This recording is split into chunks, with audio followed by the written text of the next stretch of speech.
اس سے پہلے آئیے ہم محبتوں کے ساتھ جانشین حضور شیخ الاسلام کا استقبال کر لیں۔ نعرہ تکبیر، نعرہ رسالت، نعرہ حیدری، جانشین حضور شیخ الاسلام، انتخاب حضور شیخ الاسلام، نعرہ تکبیر، نعرہ رسالت۔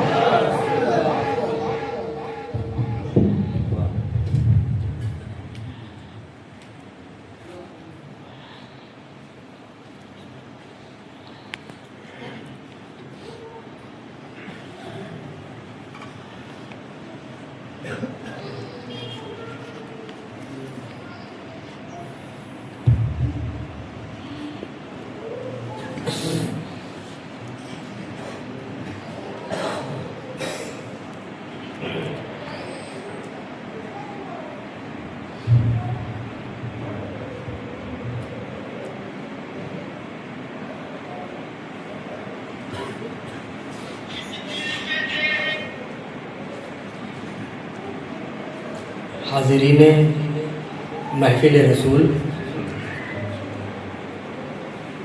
خدا کے نیک بندوں میں سے ایک بندے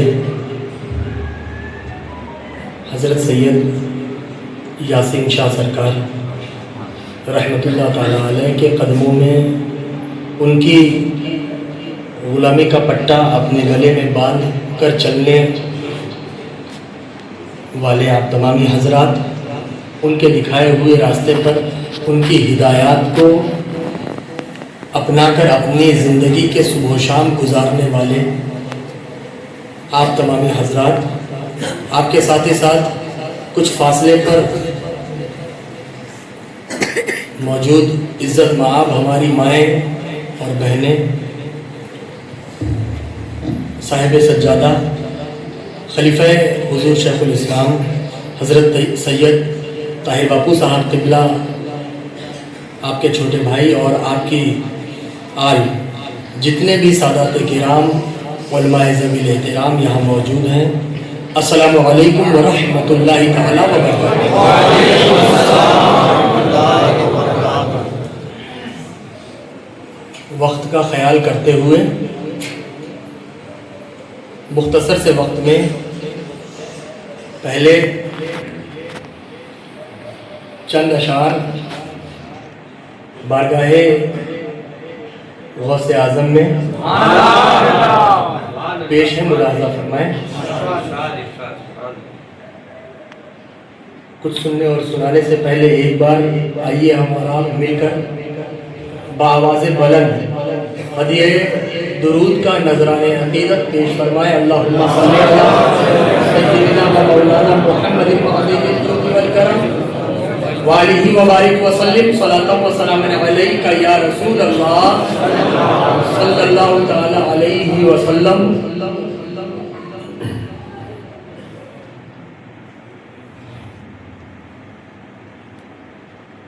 خدا کے سب سے پہلے تو ہم عرض کرنا چاہیں گے ہماری آواز مکمل جیسی کھلی ہونی چاہیے۔ مسلسل کچھ سفر کی وجہ سے آواز میں ذرا تبدیلی ہے، کھلی نہیں ہے، لیکن انشاءاللہ آپ حضرات کا ساتھ رہا تو اس کا احساس نہیں ہوگا۔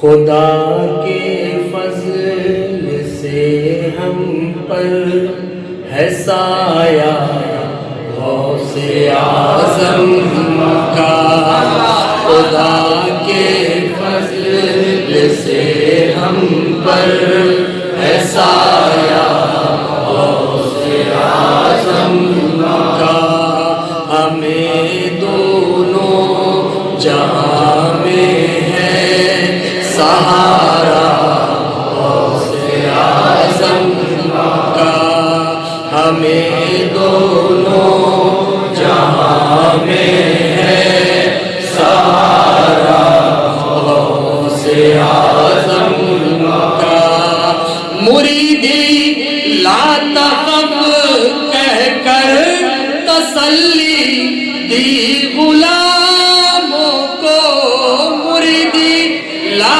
تخف کہہ کر تسلی دی غلاموں کو قیامت تک رہے بے خوف بندہ غوث اعظم کا قیامت تک رہے بے خوف بندہ غوث اعظم کا عزیزوں کر چکو تیار جب میرے جنازے کو عزیزوں کر چکو تیار جب میرے جنازے کو تو لکھ دینا کفن پر نام والا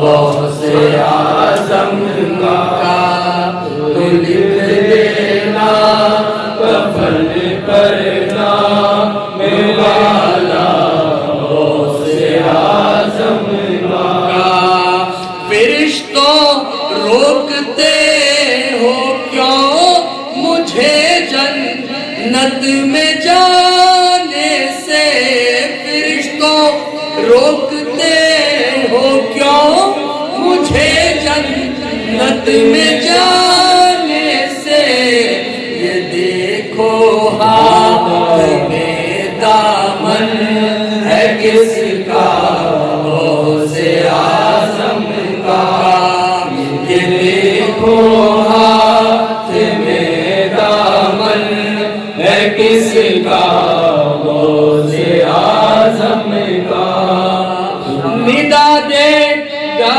منادی حشر میں یوں قادریوں کو ندا دے گا منادی حشر میں یوں قادریوں کو کہاں ہے قادری کر لے نظارہ غوث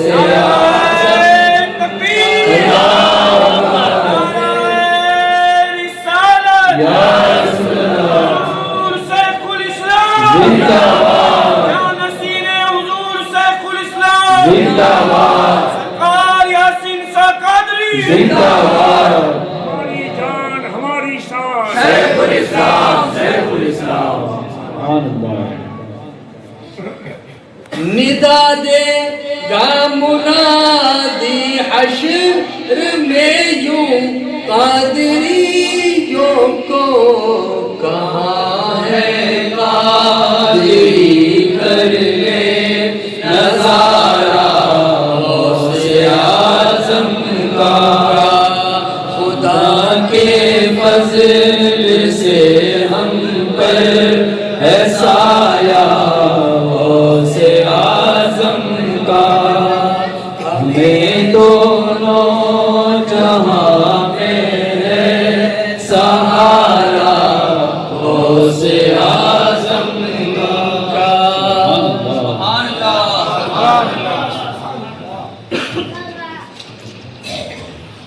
تو عزیزان ملت اسلامیہ، وقت کا خیال کرتے ہوئے مختصر سے وقت میں آج ایک پیغام ہم آپ حضرات کے درمیان رکھنا چاہتے ہیں۔ ایک فکر، ایک سنجیدہ فکر، ایک بہت ہی اہم پیغام، ایک بہت ہی مضبوط بات آپ کے درمیان رکھنا چاہتے ہیں۔ اب یہاں پر ایک سوال کھڑا ہوتا ہے کہ پہلے آپ اپنا بیان جو دینا چاہتے ہیں، ممکن ہے آپ کے ذہن میں یا کسی کے ذہن میں یہ سوال اٹھ سکتا ہے ہماری گفتگو کو سن کر، ابھی تک کی گفتگو اور ایک جملے کو سن کر۔ کون سا جملہ؟ جو ابھی ہم نے آپ سے کہا کہ ہم ایک آپ کے سامنے نہایت ہی پاورفل بولیں گے کہ بھائی تم نے، ہم مانتے ہیں اچھی بریانی بنائی ہوگی، سوادشٹ بریانی بنائی ہوگی، ذائقے دار ٹیسٹ فل بریانی بنائی ہوگی، لیکن پہلے ہمیں ایک لقمہ چکھ کر فیصلہ تو کرنے دو. بات سمجھ میں آ رہی ہے نا بھائی؟ ہم جب ایک لقمہ دو لقمہ کھائیں گے وہ بریانی ہماری زبان سے اتر کر پیٹ میں تک پہنچے گی, تب ہم اس نتیجہ پر پہنچ سکتے ہیں نا کہ بریانی واقعی میں بنانے والے نے اچھی بنائی ہے یا نہیں بنائی. آپ سمجھیے بات کو. اسی طرح سے بیان دینے والا اپنے بیان کے ابتدا میں یہ کیسے بول سکتا ہے کہ میں جو بیان دینے جا رہا ہوں, جو بیان ابھی آپ نے سنا نہیں, جو بیان ابھی میں نے آپ تک پہنچایا نہیں, وہ بڑا پاورفل بیان ہے, وہ بڑا مضبوط بیان ہے. ارے بھائی یہ تو سننے کے بعد فیصلہ ہوگا نا. لیکن یہاں تو کہنے والا آپ سے بیان کے پہلے ہی بول رہا ہے اور دوبارہ اپنے بڑوں میں سے ایک بڑے اپنے اکابر حضرت یاسین شاہ کے قدموں میں رہ کر آپ کی دعاؤں کو لے کر آپ کا فیضان حاصل کر کے یہ گنہگار دوبارہ ہوش و حواس میں یہ بول رہا ہے کہ میں جو بیان دینے جا رہا ہوں نہایت ہی خوبصورت اور پاورفل بیان دینے جا رہا ہوں. کیوں؟ کیونکہ بیان جب کسی انسان کا ہو تو وہ کمزور ہو سکتا ہے, لیکن بیان جب اسلام کا ہو تو وہ کمزور نہیں ہو سکتا. انسان کے بیان میں کمی ہو سکتی ہے, انسان کے بیان میں کجی ہو سکتی ہے, انسان کے بیان میں نقص ہو سکتا ہے, لیکن کیا اسلام کے بیان میں کوئی کمی آئی ہے 1500 سال سے ابھی تک؟ کیا اسلام کا بیان کبھی ایسا آپ نے محسوس کیا کہ وہ پاورفل نہ ہو؟ کیا کبھی آپ نے ایسا سنا ہو کہ اسلام کا کوئی پیغام اور وہ کمزور ہو, کھوکھلا ہو؟ نہیں. اسلام کی ایک ایک گفتگو, اسلام کا ایک ایک پیغام وہ 1500 سال سے ابھی تک اور رہتی دنیا تک وہ پاورفل تھا, وہ اہم ہے اور وہ اہم رہے گا. ہے نا میرے بھائیوں؟ کیوں؟ کیونکہ اسلام کی فطرت میں قدرت نے لچک دی ہے. اسلام کی فطرت میں قدرت نے لچک دی ہے. تم جتنا اسے دباؤ گے یہ اتنا ہی ابھرے گا, جتنا چھیڑو گے اتنا ہی. اللہ اپنے محبوب نبی کے امتیوں کے درمیان اپنی قدرت سے ان کے اندر وہ حوصلہ, وہ جذبہ پیدا کرے گا کہ وہ اپنے محبوب کے مذہب کو, محبوب کے دین کو مضبوطی سے تھام کر اپنے قدموں کو آگے بڑھاتے ہوئے اس دنیا کو دکھائی دیں گے. ہے نا میرے بھائیوں؟ تو اسلام کا ایک مضبوط بیان, ایک پاورفل بیان مختصر سے وقت میں, کوئی بہت لمبے چوڑے انداز میں نہیں, ہم آپ کے درمیان رکھنا چاہتے ہیں. کیا آپ سننے کو تیار ہیں؟ ہم تو سنانا چاہتے ہیں, لیکن کیا وادی یاسین شاہ میں, کیا دیار یاسین میں آپ سننے کو تیار ہیں؟ بولیے. مکمل حاضر ہیں؟ جسم کی طرح دل اور دماغ بھی حاضر ہے؟ بولیے. سب جاگ رہے ہیں؟ کوئی سو تو نہیں رہا ہے؟ ایک بار ہاتھ اٹھائیے جو لوگ سو رہے ہیں.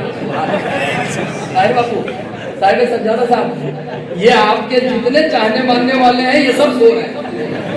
اور ان کے میں نے کیا کہا, ایک بار ہاتھ اٹھائیے جو لوگ سو رہے ہیں. آپ سب نے ہاتھ اٹھا دیا.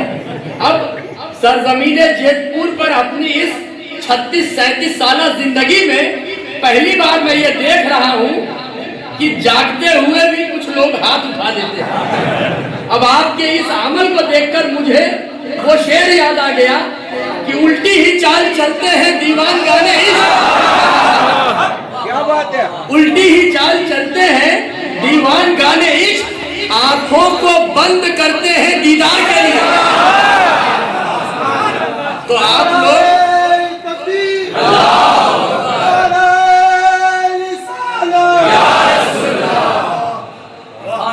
ظاہر سی بات ہے یاسین شاہ سرکار کے قدموں میں رہنے والے وہ سو کر بھی بیان سن لیں گے, ہمیں معلوم ہے.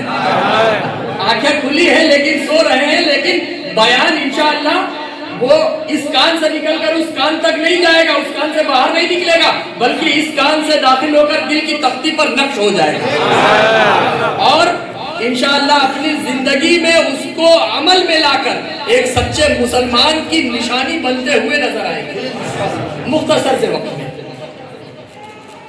تو صدیوں پرانی بات ہے, کہیں پر ایک غلام حسین رہتا تھا.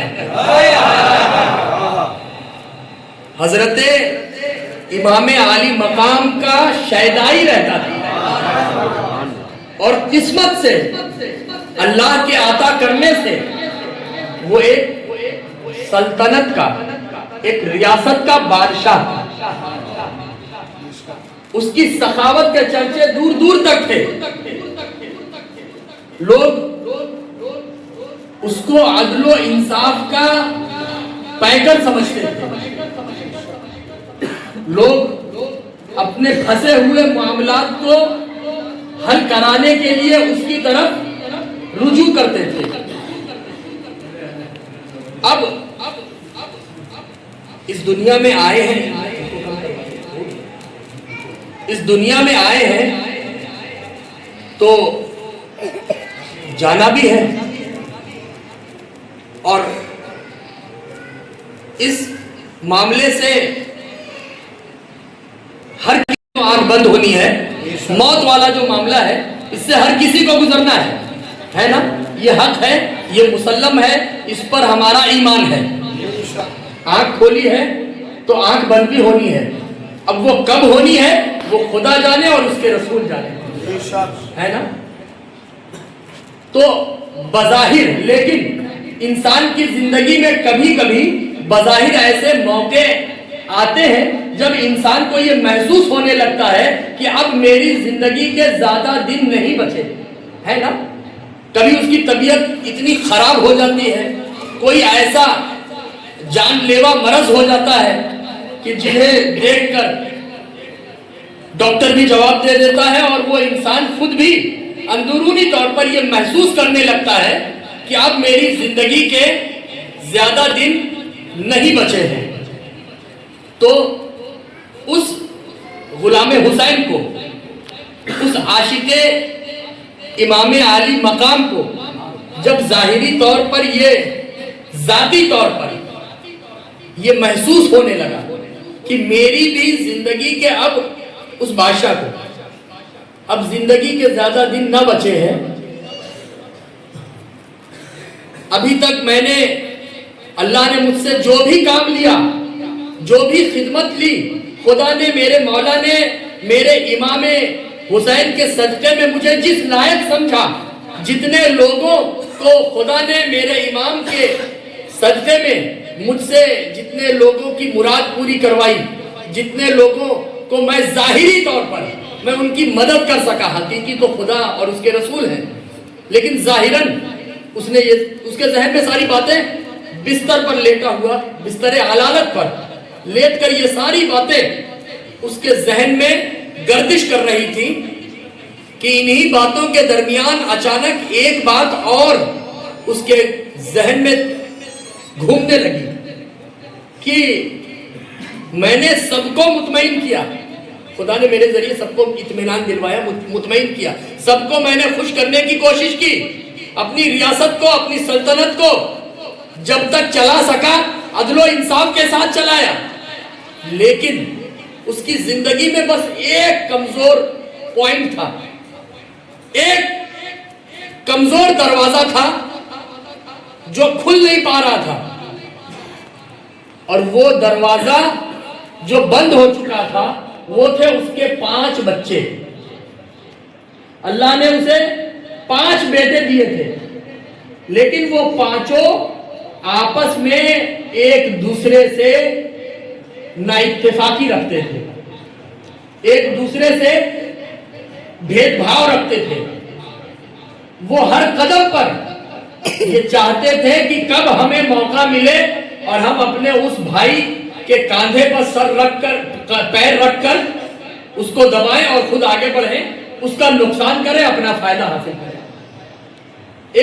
اب آپ ایمانداری سے بتائیے, ایک ایسا انسان جو دوسروں کے لیے اچھا سوچتا ہو, جو دوسروں کے لیے خیر خواہ ہو, کیا وہ اپنے جب اسی کے گھر میں اس کے بچے ایسے ہوں تو اس کے درد کا، اس کی تکلیف کا، اس کے رنج کا کیا عالم ہوگا؟ ہے نا؟ جو دوسروں کا اچھا کرنا چاہتا ہوں، اسی کے گھر میں اس کے بچے جو آپس میں لڑ رہے ہیں، ایک دوسرے سے نا اتفاقی رکھ رہے ہیں، تو زندگی کے آخری دور میں، آخری وقت میں اس نے بارگاہ خداوندی میں امام عالی مقام کا وسیلہ لے کر اپنے خدا سے دعا کی کہ مولا چند ہی دن بچے ہیں، مجھے ایسا لگتا ہے زندگی اور موت تیرے ہاتھ میں ہے، تو چاہے تو اس مرتی ہوئی زندگی سے مجھے دوبارہ صحت کی طرف لے جا سکتا ہے، اور تو چاہے تو میری روح جب چاہے اپنے نکال سکتا ہے مولا، لیکن میری روح، میری زندگی رہے یا نہ رہے وہ تو تیرے ہاتھ میں ہے۔ میں یہ چاہتا ہوں کہ بچی ہوئی زندگی میں میں اپنے بچوں کی اصلاح کر کے جاؤں، اپنے بچوں کو کچھ ایسا سمجھاؤں کہ جس سے جاتے جاتے مجھے یہ اطمینان ہو کہ میں نے دوسروں کے لیے اتنا کوشش کیا تو اپنے بچوں کے لیے بھی تھوڑا بہت کچھ کیا، اور اس کا رزلٹ بھی مجھے دکھا۔ اس امید کے ساتھ میں جانا چاہتا ہوں مولا، اگر میں نے جو کچھ بھی اپنی زندگی بھر کیا ہے، اگر وہ تیری رضا کے لیے کیا، اگر وہ خلوص و للہیت کے ساتھ کیا، تو میرے اس التجا کو اپنی بارگاہ میں قبول فرما۔ یہ اس نے اپنے رب کی بارگاہ میں اپنے امام کا وسیلہ لے کر گہار لگائی، التجا رکھی، دعا کیا۔ اس کا نتیجہ یہ ہوا کہ اس کے ذہن میں ایک ترتیب آئی، اس کے ذہن میں ایک آئیڈیا آیا، ایک خیال آیا۔ کیا؟ کہ اس نے اپنے وزیر سے کہا کہ 5 بچوں کو بلاؤ۔ وزیر نے بلایا اور وزیر کو سب کچھ سمجھا دیا تھا۔ آپ سمجھ رہے ہیں باتوں کو؟ ایک پیغام ہے جو ہم آپ کے درمیان رکھنا چاہتے ہیں، اور بہت ہی مضبوط پیغام ہے، انشاءاللہ آپ کو خود محسوس ہوگا۔ تو پانچوں بچے آ کر اب وہ بستر علالت پر لیٹا ہوا ہے، وہ بادشاہ اللہ کا نیک بندہ، اور وزیر اس کے پائتانے کھڑا ہے، رائٹ ہینڈ پر سیدھے ہاتھ پر کھڑا ہے، اور 5 بچے اس کے پیر کی طرف پائتانے کھڑے ہیں۔ اب بادشاہ نے اشارہ کیا اپنے وزیر کو، چونکہ پہلے سب کچھ سمجھا چکا تھا بادشاہ، تو اشارہ پاتے ہی وزیر نے 5 بیٹوں کے ہاتھ میں ایک لکڑی دے دی، ایسے اتنی پتلی پتلی یا اس سے بھی کچھ پتلی لکڑی دے دی، اور کہا کہ آپ کے والد صاحب بادشاہ سلامت چاہتے ہیں کہ آپ لوگ اس کو توڑیے۔ یہ سن کر بچے کچھ نہیں بولے، کہا ٹھیک ہے، ہمارے ابا ہیں، بڑے نیک ہیں، زندگی بھر اچھا کام کیا انہوں نے، اور اس بات کو تو وہ بچے بھی مانتے تھے، باپ کی عقیدت محبت تو بہت تھی، لیکن آپس میں ایک دوسرے سے رنجش اس معیار پر، اس حد تک تھی کہ باپ کے سمجھانے پر بھی سمجھنے کو تیار نہیں تھے۔ لیکن اب جب معلوم تھا کہ باپ ہمارا زندگی کے اس موڑ پر ہے، کبھی بھی کچھ ہو سکتا ہے، باپ نے بلایا ہے تو چلو چلتے ہیں، تو بے دلی سے باپ کے سامنے ایک دوسرے کو دیکھنا نہیں پسند کر رہے تھے، لیکن کھڑے تھے، اور جب وزیر نے حکم دیا باپ کا پیغام تو انہوں نے توڑ دیا۔ پھر باپ نے اشارہ کیا، اس بار وزیر نے 2 لکڑیاں ان دونوں کے ہاتھ میں دی، ان 5 کے ہاتھ میں دی، تو کہا توڑو، ان کو بھی توڑ دیا۔ پھر ایک بار حکم دیا تو 3 دیا، تھوڑا سا دشواری ہوئی لیکن توڑ دیا۔ پھر بچے بولے ابا، والد صاحب، یہاں پر آپ نے ہم کو یہ لکڑیاں توڑوانے بلوایا، کس لیے بلوایا ہے؟ یہ لکڑیاں ایک کے بعد 2 کے بعد 3 پھر 4، یہ آپ ہم کو ایک کر کے، یہ آپ کا وزیر ہم کو دے رہا ہے، اور توڑنے کا آپ حکم دے رہے ہیں، ہم لوگ توڑ بھی رہے ہیں۔ آپ ثابت کیا کرنا چاہتے ہو؟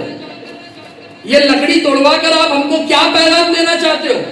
جو پیغام دینا ہے آپ دے دو، ہمیں بتاؤ نا۔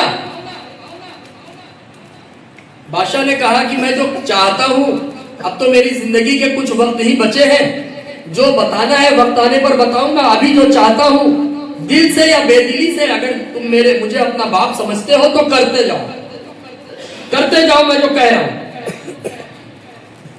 کہا ٹھیک ہے، ہم کو تو بات سمجھ میں نہیں آ رہی ہے، لیکن آپ ہمارے باپ ہیں، والد ہیں، تو ہم کریں گے، ہم مانیں گے۔ اب اس بار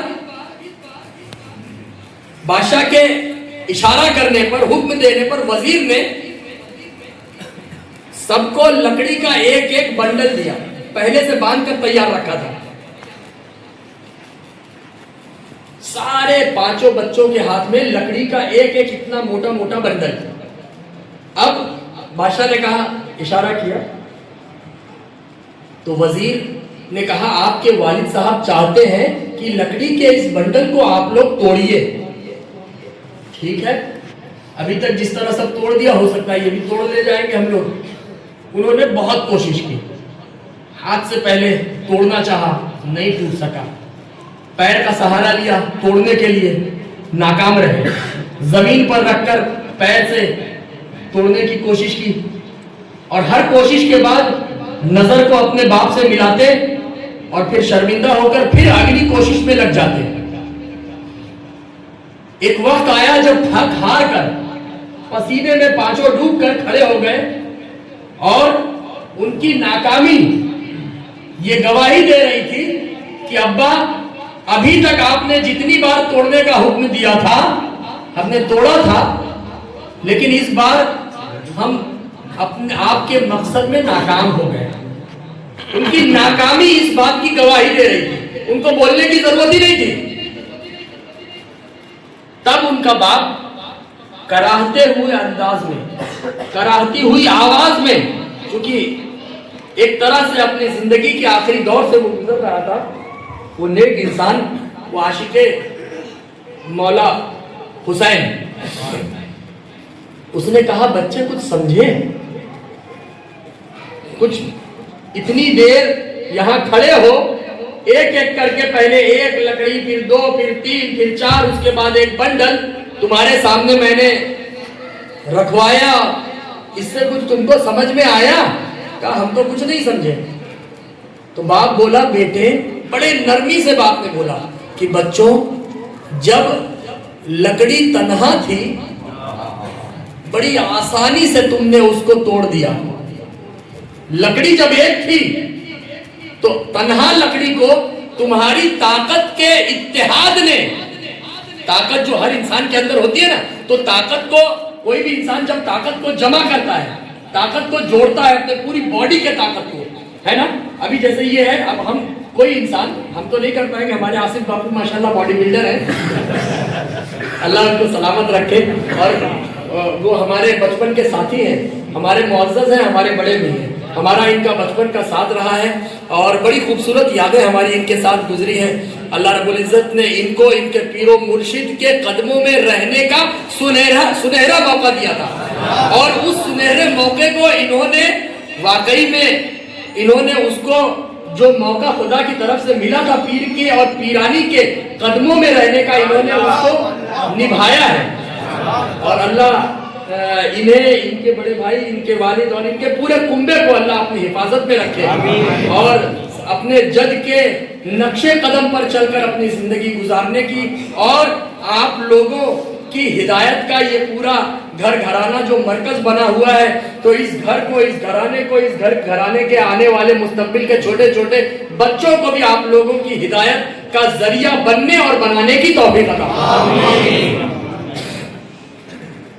تو وہ بولا کہ بچوں، جب لکڑی ایک تھی تب بڑی آسانی سے تم نے اس کو توڑ دیا، لیکن جب لکڑی کا بنڈل آیا تو پوری کوشش کرنے پر بھی تم لوگ اسے نہ توڑ سکے۔ پتا کیا چلا کہ اگر تنہا رہو گے تو کبھی بھی کوئی بھی تم کو ختم اور برباد کر سکتا ہے، لیکن اگر مل کر رہو گے تو چاہ کر بھی کوئی تمہارا کچھ بگاڑ نہیں سکتا۔ مطلب وہ باپ اس بستر علالت پر رہ کر اپنے بچوں کو یہ پیغام دے رہا تھا کہ بچوں جان لو، اختلاف یہ موت ہے اور اتحاد یہ زندگی کا نام ہے۔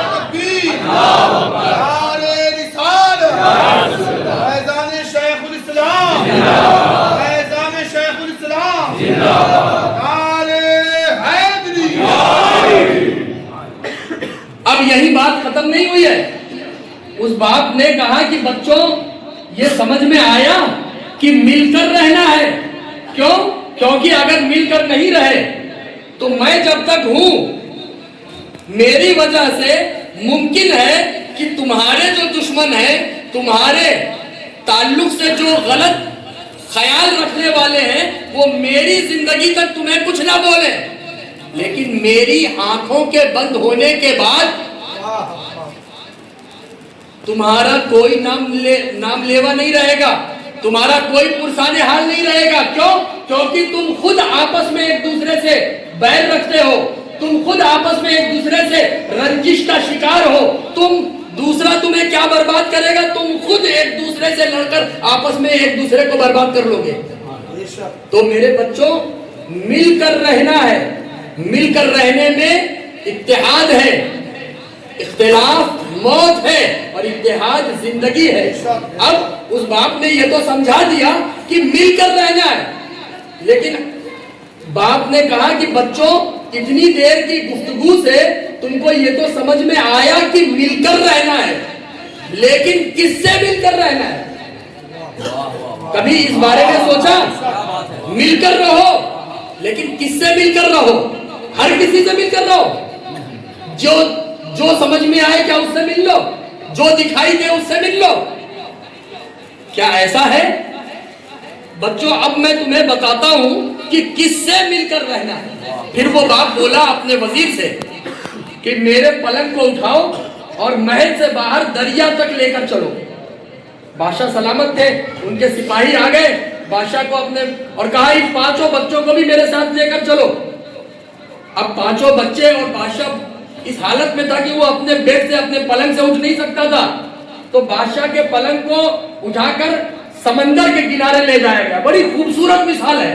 انشاءاللہ اس مثال سے مجھے امید ہی نہیں بلکہ یقین ہے کہ آپ کا ایمان تازہ ہو جائے گا کہ مل کر رہو۔ یہ تو ہم نے ایک مثال سے سمجھ لیا، لکڑی کے ٹوٹنے والی مثال سے، لیکن کس سے مل کر رہو یہ بادشاہ سمجھانے جا رہا تھا۔ کون؟ عاشق امام حسین، عاشق امام حسین، وہ جو بادشاہ تھا وہ اپنے بچوں کو سمجھانے جا رہا تھا۔ پلنگ کو اٹھا کر سمندر کے کنارے لے جایا گیا۔ سمندر کے کنارے آپ کو پتا ہے مٹی ہوتی ہے، ریت ہوتی ہے اور لہریں بار بار آتی رہتی ہیں، ہے نا؟ اب سمندر کے کنارے اس کے پلنگ کو رکھ دیا گیا، وزیر بھی وہاں ہے، اس کے 5 بچے بھی وہاں موجود ہیں۔ اب بادشاہ نے وزیر کو پہلے سے سمجھا کر رکھا تھا، وزیر کو اشارہ کیا اور بچوں سے کہا بچوں دیکھتے رہو۔ اب ان وزیر نے سمندر کے قریب گیا اور وہاں سے 2 بوند پانی کی 2 بوندیں الگ الگ نکالی، 2 بوند، ایک ہاتھ میں 1 بوند، دوسرے ہاتھ میں پانی کی دوسری بوند نکال کر لے آیا اور ہاتھ میں رکھا تھا۔ اب بادشاہ نے کہا بچوں یہ کیا ہے؟ تو بیٹے بولے ابا جان یہ پانی کی 2 بوند ہے جو آپ کے حکم پر آپ کا وزیر سمندر سے نکال کر لایا۔ تو باپ بولا کہ بچوں مثال دینے سے پہلے میں تم کو ایک بات بتانا چاہتا ہوں۔ ایک ہوتا ہے اپنا اور ایک ہوتا ہے پرایا۔ ایک ہوتا ہے اپنا اور ایک ہوتا ہے پرایا، اور ہر چیز کے لیے کوئی بھی چیز ہو کوئی بھی چیز ہو اس کے لیے ایک اپنا ہوتا ہے اور ایک پرایا ہوتا ہے، ٹھیک ہے؟ تو بچوں یہ جو 2 بوند دیکھ رہے ہو، بس یہ 2 جملہ میرا ذہن میں رکھو، ایک ہوتا ہے اپنا اور ایک ہوتا ہے پرایا۔ اب بادشاہ نے اپنے وزیر کو حکم دیا کہ ایک پانی تمہارے ایک ہاتھ میں جو پانی کی بوند ہے اس کو سمندر کے کنارے کی ریت پر پھینک دو، سمندر کے کنارے جو مٹی ہے اس میں ڈال دو، مٹی کا وہ حصہ جہاں پانی نہیں آ رہا ہے وہاں ڈال دو۔ بادشاہ کا حکم تھا، وزیر نے اس کے ہاتھ میں پانی کا جو تھوڑا سا ٹکڑا تھا یا چلو بھر پانی تھا یا ایک بوند تھی اس کو مٹی میں ڈال دیا۔ یہ پانچوں بچے لے گئے، بادشاہ نے حکم دیا تیرے دوسرے ہاتھ میں جو پانی ہے اس کو لے جا کر سمندر کے اندر ڈال دے۔ امید ہے آپ کا ایمان تازہ ہو جائے گا کہ مل کر رہو، لیکن کس سے مل کر رہو، اور یاد رکھیے گا ایک اپنا ہوتا ہے ایک پرایا۔ اب بادشاہ نے کہا بچوں تم نے کیا دیکھا؟ بچے بولے ابا جان ہم نے یہ دیکھا کہ آپ کے حکم پر آپ کے وزیر نے ایک ہاتھ میں موجود پانی کو مٹی میں ڈال دیا اور وہ پانی ختم ہو گیا، اور ایک ہاتھ میں موجود پانی کو سمندر کے اندر ڈال دیا، وہ اسی میں جا کر مل گیا۔ اب کہا بچے کچھ سمجھے؟ کہا ابا ہماری عقل اتنی نہیں، ہم تو نہیں سمجھ پائے، آپ ہی بتائیے۔ تو باپ بولا سنو، ایک اپنا ہوتا ہے اور ایک پرایا ہوتا ہے۔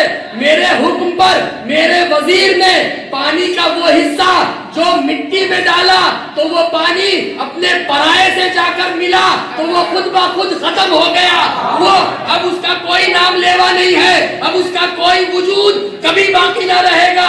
لیکن پانی کا وہ حصہ جو میرے حکم پر میرے وزیر نے سمندر کے اندر ڈالا تھا تو وہ پانی اپنے سے جا کر ملا، تو اب جب تک یہ سمندر رہے گا تب تک وہ پانی رہے گا۔ لہذا اگر پانی کا وہ حصہ جسے میرے وزیر نے سمندر کے اندر ڈالا تھا اس کو ختم کرنا ہے تو پانی کے وجود کو ختم کرنا ہوگا، اور سمندر کے وجود کو ختم کرنا یہ ناممکن ہے۔ صلی اللہ علیہ وسلم صلاۃ و سلام علیک یا رسول اللہ صلی اللہ علیہ وسلم۔ کیونکہ اپنے غیر سے جو جا کر ملا، جو اپنے غیر سے جا کر ملا اس کو تمہیں ختم کرنے کی ضرورت نہیں، وہ تو خود بخود ختم ہو گیا۔ لیکن جو اپنے سے جا کر ملا اب اس کو ختم کرنا ہے تو اس کے پورے پریوار کو ختم کرنا ہوگا، اس کی پوری نسل کو ختم کرنا ہوگا، اس کے پورے وجود کو ختم کرنا ہوگا۔ اور اس کے پریوار کو تم کیسے ختم کر سکتے ہو؟ اگر اس کے ایک انسان سے پر تم نے ہاتھ اٹھایا تو اس کی پوری نسل تیرے سامنے آ کر کھڑی ہو جائے گی۔ تو بچوں، باپ نے بولا بچوں جب تک میں ہوں اگر تم آپس میں لڑتے رہے تو میری زندگی تک کوئی تمہیں کچھ نہیں بولے گا، لیکن میرے بعد لوگ تمہیں ختم کرنا تو دور کی بات ہے، تم خود آپس میں لڑ مر کر ختم ہو جاؤ گے۔ لہذا بچوں تمہیں مل کر رہنا ہے، اور کس سے مل کر رہنا ہے؟ اپنوں سے مل کر رہنا ہے۔ ہر دکھنے والا چہرہ تمہارا اپنا ہو یہ ضروری نہیں ہے نا میرے بھائیوں۔ ہر دکھنے والا نجا ظاہر پرستی پر اگر کچھ عقل و دانش ہے، نجا ظاہر پرستی پر اگر کچھ عقل و دانش ہے، چمکتا جو نظر آئے سبھی سونا نہیں ہوتا۔ چمکتا جو نظر آئے، آپ کو ایک لائیو مثال دے دوں، یہ دیکھیے یہ پھول ہے، یہ پھول ہے نا بڑا خوبصورت دکھ رہا ہے، دور سے دیکھنے پر آپ کو اصلی لگ رہا ہوگا، قریب آ کر دیکھیں گے تو اس کی حقیقت آپ کے سامنے ظاہر ہو جائے گی۔ ہر خوبصورت دکھنے والی چیز ضروری نہیں کہ وہ اصل ہو، ضروری نہیں کہ وہ جیسی دکھ رہی ہے ویسی ہی ہو، ہے نا میرے بھائیوں۔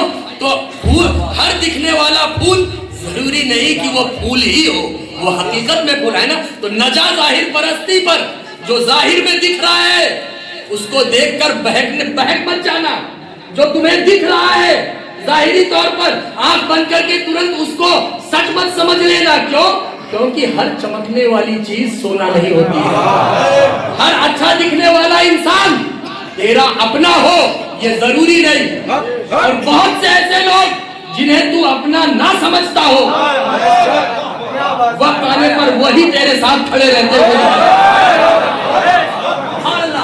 میرے بھائیوں، میرے دوستوں، ہم اللہ کے بندے ہیں، ہم نبی کے امتی ہیں، ہم اولیاء کرام کی غلامی کا پٹا باندھ کر اپنے قدموں کو آگے بڑھانے والے ہیں۔ اپنی زندگی میں لوگوں کو پہچاننا ہوگا، لوگوں کو دیکھنا ہوگا، اور اپنے بھوشیہ کے لیے کیونکہ آج کا جو ماحول ہے مجھے آپ کو بتانے کی اور آپ کو مجھ سے سننے کی کوئی ضرورت نہیں کہ آج ہمارے لیے یا ہمارے اس علاقے کا ماحول کیسا ہے، یہ مجھے آپ کو بتانے کی ضرورت نہیں ہے۔ لہٰذا ہمیں متحد ہونا ہے، ہمیں ایک ہونا ہے، اور ملنا کس سے ہے؟ اپنے سے ملنا ہے، ورنہ بہت ہے چھوٹے بھائی کا پیجامہ اور بڑے بھائی کا کرتا پہن کر گھومنے والے، یہ یہاں ماتھے پہ ٹیکا لگانے والے، گھومنے والے، چلنے والے بہت ہیں۔ اللہ ان کی بھی ہدایت فرمائے اور ان کو اللہ توفیق دے کہ وہ چھوٹے بھائی کے پیجامے سے بڑے بھائی کے پیجامہ پہننے پر آ جائیں اور پہننے لگے، اللہ انہیں توفیق دے، ہے نا؟ تو بہت ہے، ہمیں مل کر رہنا ہے، اور کس سے مل کر رہنا ہے؟ اپنوں سے مل کر رہنا ہے۔ اللہ رب العزت ہمیں اپنوں سے مل کر رہنے کی توفیق عطا فرمائے، متحد ہو کر رہنے کی توفیق عطا فرمائے، تاکہ جب کبھی ضرورت ہو، ہمارے کسی ایک بھائی کو ضرورت ہو، تو اس کے لیے اتنے قدم آگے بڑھ جائیں کہ دیکھنے والا اگر کوئی مخالف طاقت ہو تو وہ خود ہی پیچھے ہٹ جائے، ہے نا میرے بھائیوں؟ تو اللہ رب العزت ہمیں متحد ہو کر اور اپنوں سے مل کر رہنے کی توفیق عطا فرمائے۔ وآخر الدعوانا ان الحمدللہ رب العالمین۔ السلام علیکم ورحمۃ اللہ تعالی وبرکاتہ۔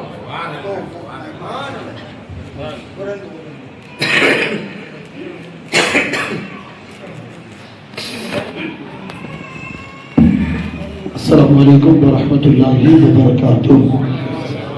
ماشاءاللہ بہت ہی بہترین خطاب ہم نے سماعت کیا، اور انشاءاللہ تعالی حضور شیخ الاسلام کے وابستہ ہونا ہے، آپ کو ان سے مرید بننا ہے۔ تو اس سے پہلے حضور شیخ الاسلام نے سرکار یاسین صاحب رحمۃ اللہ علیہ کی محبت میں ایک شعر کہا تھا، وہ سن لیجیے، کیونکہ گھر والوں کی خواہش ہے کہ حضرت کے سامنے پڑھ دیا جائے۔ وہ مصطفیٰ کا نور، علی کا دل و جگر۔ وہ حضور شیخ الاسلام نے لکھا ہے، کیا پیارا شعر ہے، وہ مصطفیٰ کا نور، علی کا دل و جگر، وہ فاطمہ کا لال، وہ حسنین کا پسر، وہ فاطمہ کا لال، وہ حسنین کا پسر، وہ چرخ قادری کا چمکتا ہوا قمر، وہ چرخ قادری کا چمکتا ہوا کمر آرام کر رہا ہے تیری سرزمین پر، آرام کر رہا ہے تیری سرزمین پر، اے جیت پور اپنے مقدر پر ناز کر، اے جیت پور اپنے مقدر پر ناز کر، وہ مصطفیٰ کا نور، علی کا دل و جگر، وہ فاطمہ کا لال، وہ حسنین کا پسر، وہ چرخ قادری کا چمکتا ہوا قمر آرام کر رہا ہے تیری سرزمین پر، اے جیت پور اپنے مقدر پر ناز کر۔ اب آئیے اے جیت پور والوں، اسی قمر کی محبت میں، اسی مقدر والے کے علی کے پسر کی محبت میں، آئیے وہی علی کے دوسرے پسر یعنی حضور شیخ الاسلام والمسلمین کے دامن سے خود وابستہ ہونا چاہتے ہیں یا اپنے بچوں کو مرید بنانا ہے۔ حضور شیخ الاسلام کے جانشین آج یہاں پر موجود ہے کہ جن کے تعلق سے شیخ الاسلام فرماتے ہیں، میرے بیٹے حمزہ میاں کی موجودگی، یہ حضرت فرماتے ہیں میری موجودگی ہے۔ تو سرکار یاسین صاحب بابا تو یہاں موجود ہے اور شیخ الاسلام بھی موجود ہے۔ اب جو بھی ان کے دامن سے وابستہ ہونا چاہتا ہے اپنے دونوں ہاتھوں کو اس طرح پکڑ لیں، سیدھا ہاتھ اوپر رہے، الٹا ہاتھ نیچے، دل میں یہ نیت کرنا ہے یہ سیدھا ہاتھ یہ سرکار حمزہ بابا کے وسیلے سے سرکار مدنی بابا کا ہاتھ ہے، یقین کے ساتھ آپ کو پکڑنا ہے، اور الٹا ہاتھ دوسرا ہاتھ یہ نیت کرنا ہے یہ آپ کا بھی ہے، آپ کے